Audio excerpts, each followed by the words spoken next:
Chapter 32. When the people saw that Moses was so long in coming down from the mountain, they gathered around Aaron and said, "Come, make us gods. Who will go before us? As for this fellow Moses, who brought us up out of Egypt, we don't know what has happened to him." Aaron answered them, "Take off the gold earrings that your wives, your sons, and your daughters are wearing, and bring them to me." So all the people took off their earrings and brought them to Aaron. He took what they handed him and made it into an idol cast in the shape of a calf, fashioning it with a tool. Then they said, "These are your gods, O Israel, who brought you up out of Egypt." When Aaron saw this, he built an altar in front of the calf and announced, "Tomorrow there will be a festival to the Lord." So the next day the people rose early and sacrificed burnt offerings and presented fellowship offerings. Afterward they sat down to eat and drink and got up to indulge in revelry. Then the Lord said to Moses, "Go down, because your people whom you brought up out of Egypt have become corrupt. They have been quick to turn away from what I commanded them, and have made themselves an idol cast in the shape of a calf. They have bowed down to it, and sacrificed to it, and have said, 'These are your gods, O Israel, who brought you up out of Egypt.' I have seen these people." The Lord said to Moses, "And they are a stiff-necked people. Now leave me alone, so that my anger may burn against them, and that I may destroy them. Then I will make you into a great nation." But Moses sought the favor of the Lord his God.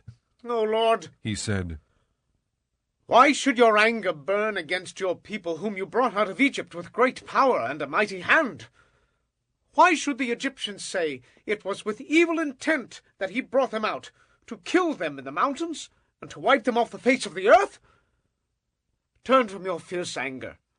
Relent and do not bring disaster on your people.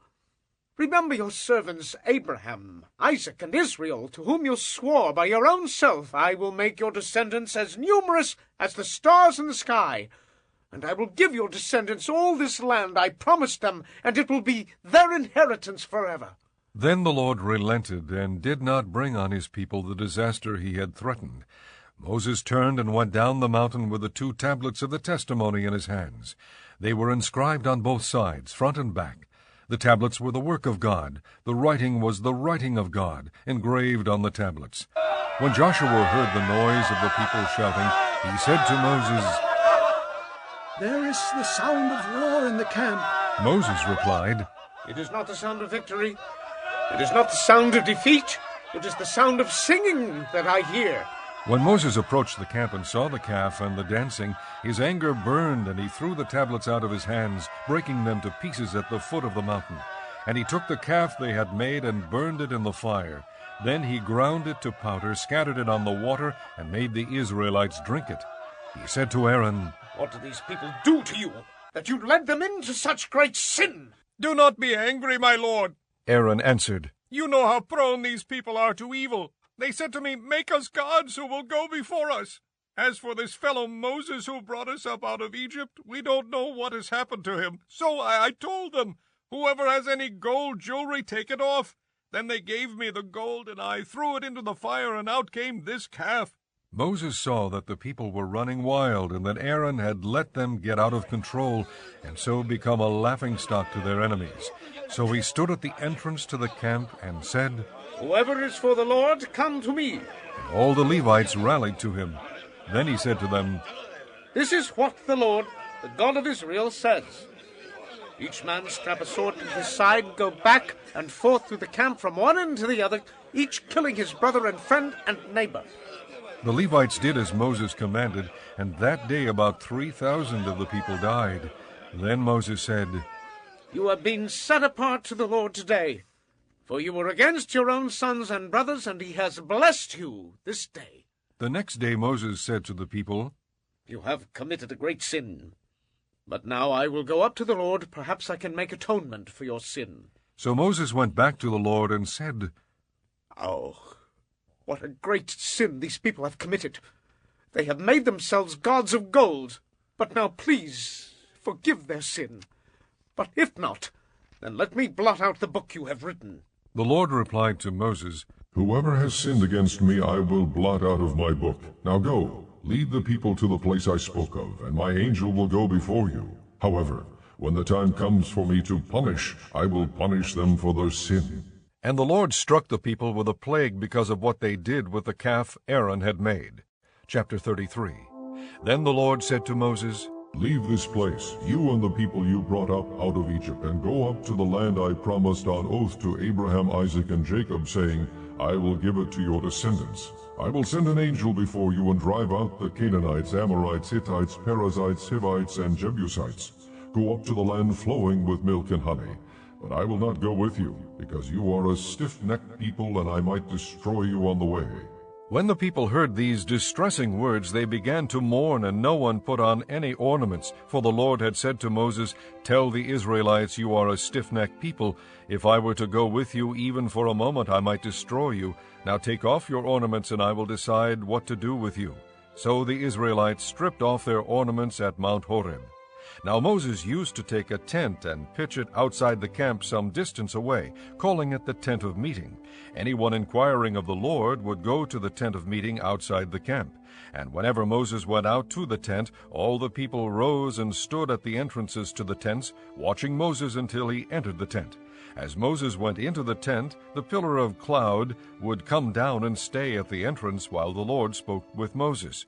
Whenever the people saw the pillar of cloud standing at the entrance to the tent, they all stood and worshipped, each at the entrance to his tent. The Lord would speak to Moses face to face, as a man speaks with his friend. Then Moses would return to the camp, but his young aide Joshua, son of Nun, did not leave the tent. Moses said to the Lord, "You have been telling me, lead these people, but you have not let me know whom you will send with me. You have said, I know you by name, and you have found favor with me. If you are pleased with me, teach me your ways so I may know you and continue to find favor with you. Remember that this nation is your people." The Lord replied, "My presence will go with you, and I will give you rest." Then Moses said to him, "If your presence does not go with us, do not send us up from here. How will anyone know that you are pleased with me and with your people unless you go with us? What else will distinguish me and your people from all the other people on the face of the earth?" And the Lord said to Moses, "I will do the very thing you have asked, because I am pleased with you, and I know you by name." Then Moses said, "Now, show me your glory." And the Lord said, "I will cause all my goodness to pass in front of you, and I will proclaim my name, the Lord, in your presence. I will have mercy on whom I will have mercy, and I will have compassion on whom I will have compassion. But," he said, "you cannot see my face, for no one may see me and live." Then the Lord said, "There is a place near me where you may stand on a rock. When my glory passes by, I will put you in a cleft in the rock and cover you with my hand until I have passed by. Then I will remove my hand, and you will see my back, but my face must not be seen." Chapter 34. The Lord said to Moses, "Chisel out 2 stone tablets like the first ones, and I will write on them the words that were on the first tablets which you broke. Be ready in the morning, and then come up on Mount Sinai. Present yourself to me there on top of the mountain. No one is to come with you or be seen anywhere on the mountain. Not even the flocks and herds may graze in front of the mountain." So Moses chiseled out 2 stone tablets like the first ones, and went up Mount Sinai early in the morning, as the Lord had commanded him. And he carried the 2 stone tablets in his hands. Then the Lord came down in the cloud and stood there with him and proclaimed his name, the Lord. And he passed in front of Moses, proclaiming, The Lord, the compassionate and gracious God, slow to anger, abounding in love and faithfulness, maintaining love to thousands, and forgiving wickedness, rebellion, and sin. Yet he does not leave the guilty unpunished. He punishes the children and their children for the sin of the fathers to the 3rd and 4th generation." Moses bowed to the ground at once and worshipped. "O Lord, if I have found favor in your eyes," he said, "then let the Lord go with us. Although this is a stiff-necked people, forgive our wickedness and our sin, and take us as your inheritance." Then the Lord said, "I am making a covenant with you. Before all your people I will do wonders never before done in any nation in all the world. The people you live among will see how awesome is the work that I, the Lord, will do for you. Obey what I command you today. I will drive out before you the Amorites, Canaanites, Hittites, Perizzites, Hivites, and Jebusites. Be careful not to make a treaty with those who live in the land where you are going, for they will be a snare among you. Bring down their altars. Smash their sacred stones and cut down their Asherah poles. Do not worship any other god, for the Lord, whose name is jealous, is a jealous God. Be careful not to make a treaty with those who live in the land, for when they prostitute themselves to their gods and sacrifice to them, they will invite you, and you will eat their sacrifices. And when you choose some of their daughters as wives for your sons, and those daughters prostitute themselves to their gods, they will lead your sons to do the same. Do not make cast idols. Celebrate the Feast of Unleavened Bread. For 7 days eat bread made without yeast, as I commanded you. Do this at the appointed time in the month of Abib, for in that month you came out of Egypt. The first offspring of every womb belongs to me, including all the firstborn males of your livestock, whether from herd or flock. Redeem the firstborn donkey with a lamb, but if you do not redeem it, break its neck. Redeem all your firstborn sons. No one is to appear before me empty-handed. 6 days you shall labor, but on the 7th day you shall rest. Even during the plowing season and harvest you must rest. Celebrate the Feast of Weeks with the first fruits of the wheat harvest, and the Feast of Ingathering at the turn of the year. 3 times a year all your men are to appear before the sovereign Lord, the God of Israel. I will drive out nations before you and enlarge your territory, and no one will covet your land when you go up 3 times each year to appear before the Lord your God. Do not offer the blood of a sacrifice to me along with anything containing yeast, and do not lay any of the sacrifice from the Passover feast remain until morning. Bring the best of the first fruits of your soil to the house of the Lord your God. Do not cook a young goat in its mother's milk. Then the Lord said to Moses, Write down these words, for in accordance with these words I have made a covenant with you and with Israel. Moses was there with the Lord 40 days and 40 nights without eating bread or drinking water, and he wrote on the tablets the words of the covenant, the 10 Commandments. When Moses came down from Mount Sinai with the 2 tablets of the testimony in his hands, he was not aware that his face was radiant because he had spoken with the Lord. When Aaron and all the Israelites saw Moses, his face was radiant, and they were afraid to come near him. But Moses called to them. So Aaron and all the leaders of the community came back to him, and he spoke to them. Afterward all the Israelites came near him, and he gave them all the commands the Lord had given him on Mount Sinai.